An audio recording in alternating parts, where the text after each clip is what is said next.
Electric vehicles are about to become obsolete thanks to Toyota's development of a completely new type of engine.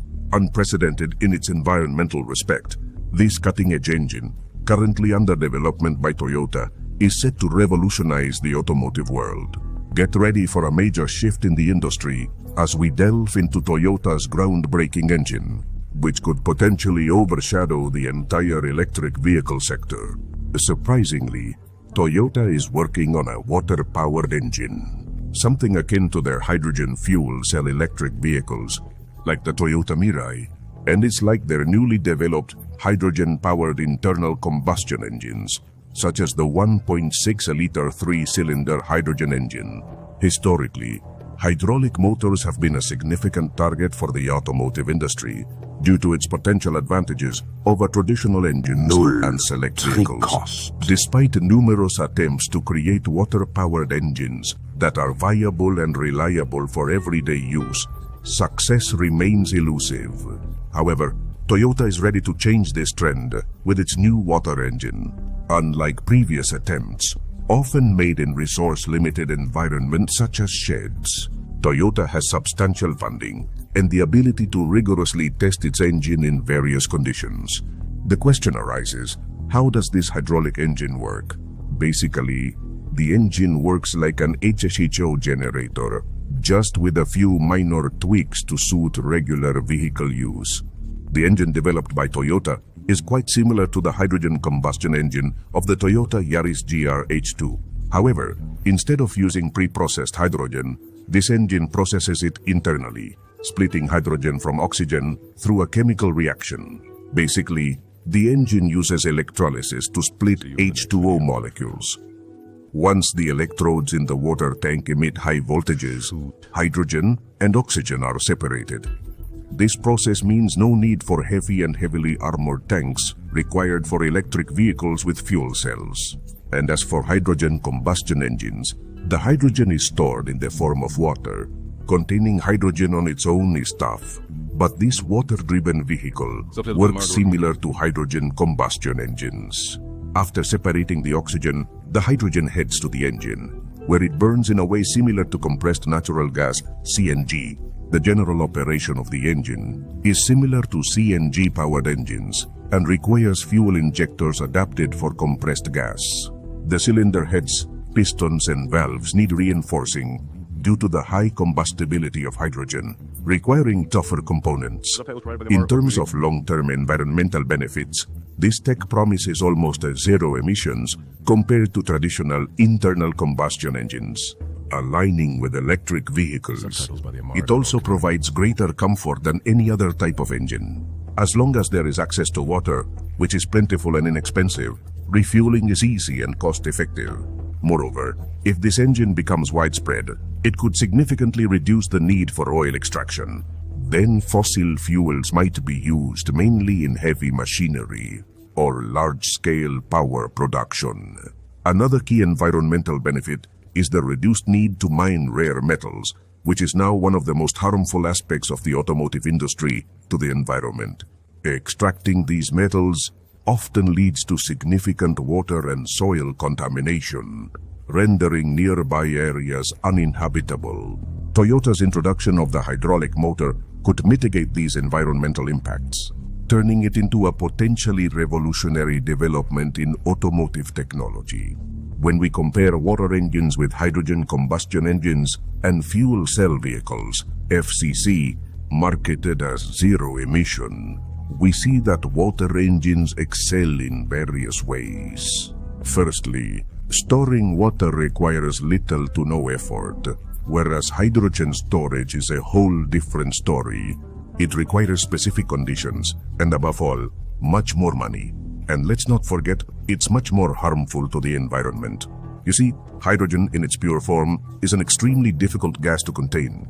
It can easily escape from a vehicle's tank if there's any irregularity, meaning tanks need to be armored, constantly monitored, and regularly maintained. On the other hand, the fuel tank for water-powered vehicles could hypothetically be just about any plastic container. Additionally, storing hydrogen outside the car is also a nuisance. It requires ideal temperature conditions, must be completely static and utterly indestructible, what once again costs a lot of money. Meanwhile, distilled water can be purchased at any well-stocked supermarket, or if one knows basic chemistry concepts, it can be produced at home. Moreover, acquiring hydrogen in its pure form is an expensive process. This, coupled with numerous issues surrounding the gas storage itself, is why hydrogen hasn't yet caught on and probably never will. Producing and storing hydrogen costs a lot, which in turn raises the price of gas for the consumer. This makes us wonder why hydrogen cars would be bought if their purchase and operation are more expensive than electric and fossil fuel vehicles. So, although they're very eco-friendly and theoretically easy to use and operate, the question remains, are water engines truly usable on a daily basis? Indeed, aquatic engines are a viable option. Firstly, there's the mistaken idea that they might be weak, but that's not the case at all. An engine powered by water can match most gasoline engines in terms of power. In theory, they could even be more powerful than standard internal combustion engines, generating up to 3 times more megajoules of energy. Safety is another major advantage for water engines. No highly flammable fuels are stored in the car, reducing the risk of fires or explosions, a major concern with other engine types. This makes them much safer compared to engines running on gasoline or hydrogen. As for production, hydraulic motors are relatively simple. They are a bit more complex than standard gasoline engines, yet still simpler and cheaper to produce than electric vehicles and fuel cell electric vehicles. This simplicity could make them an ideal choice for powering countries not rich in oil or well-developed. A notable example is the Iranian scientist Al-Adin Qasemi, who managed to convert his Peugeot 405 to run on water, turning an old car into a technological wonder. If a man in a shed could make a water-driven car that could be used for daily commutes, imagine what a company like Toyota could achieve with the right funding. Economically, water-powered engines are extremely efficient compared to gasoline vehicles and electric cars. For example, Qasemi's 405, it averages between 12 and 17 kilometers per liter of water, which is surprising, especially considering the basic gasoline engine of that car could never achieve such efficiency. This means it's feasible to see hydraulic engines achieving over 35 kilometers per liter without losing power, which significantly cuts running costs. However, since there are currently no conventional versions of this type of engine, and no other car manufacturer is actively working on it, we should ponder, are water engines the future of vehicles? Hypothetically, yes, they could be. With their mix of power, safety, simplicity, and affordability, hydraulic motors have the potential to revolutionize the automotive industry. However, drawing conclusions about hydraulic motors isn't straightforward due to a multitude of issues they've encountered in the past. First off, there are logistical issues to think about. Though the infrastructure needed for these engines would need little to no adjustment, technology itself is still very experimental. Most of the functional prototypes, so to speak, have been quite unreliable, and their everyday usability has been mediocre at best. Moreover, using water as a fuel, while seemingly beneficial, raises safety concerns due to the splitting of water into hydrogen and oxygen. As mentioned earlier, hydrogen is extremely difficult to contain, and even a minor leak in the system could be very dangerous, potentially even lethal. Moreover, there's the issue of potential resistance from established industries. Even if Toyota were to develop a reliable and safe water-powered car, there's a chance it would face opposition from lithium mining companies, battery producers, and in particular, the oil companies.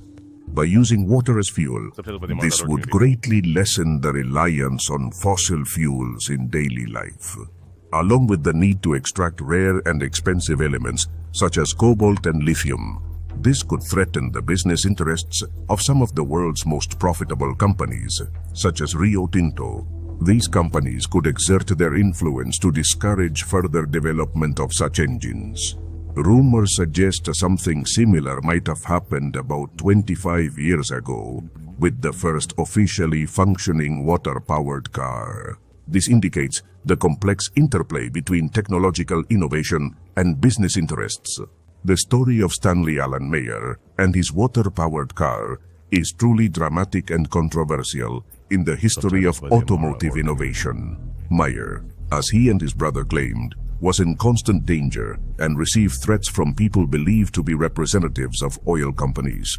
These companies, potentially threatened by the popularization of the hydraulic motor, had a significant interest in preventing its development. Reports even claim that Meyer was offered millions of dollars to destroy his vehicle, its blueprints, and to never speak of it again. However, Meyer was determined to continue his work and openly challenge the big oil conglomerates. The circumstances surrounding Meyer's death are shrouded in mystery and controversy. At a dinner with two Belgian businessmen who showed interest in his invention, Meyer suddenly ran out of the restaurant clutching his throat. His brother, who was present, later told the media that Stanley claimed he was poisoned by one of the businessmen shortly before passing away. Official records state that his death was due to a brain aneurysm, but this has been a topic of controversy. To add to the mystery, just a few days after Meyer's death, his car and the engine blueprints were allegedly stolen from his garage and never recovered. They were never recovered. In this context, the future of hydraulic motor technology, particularly concerning large corporations like Toyota, remains uncertain. While it would be exciting to see Toyota or any other major car maker develop this technology, the potential for secrecy is huge. Given the sensitive nature of the innovation and the significant stakes involved, do you think we'll see water engines in the near future? Let us know in the comments. If you enjoyed this video, give us a like and don't forget to subscribe to our channel for more videos like this. Thanks for watching and see you next time.